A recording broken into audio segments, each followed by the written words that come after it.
When the team at Civility Experts train people on how civility works, we want to show them how immediate the results can be.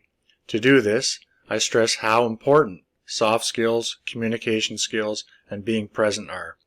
I also show how these skills lead to a collaborative environment and how they lead to being a good problem solver. A good leader will see results in performance in their team and in their self when they are trained in social intelligence, and we can make teaching skills a priority. A good leader will see results in performance in their team and their self when they are trained in social intelligence, and we make teaching this skill a priority. Social intelligence is often overlooked.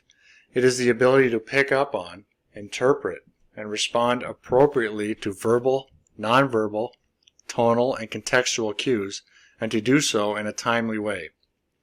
Like any solution to a problem, we must first identify the problem. Where are we inefficient in our social intelligence skills?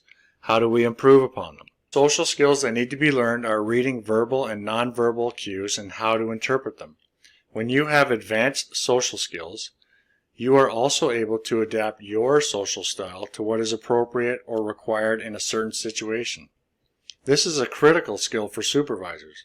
For example, this ability enables them to recognize appropriate times to ask questions, be a good listener, be cordial and approachable.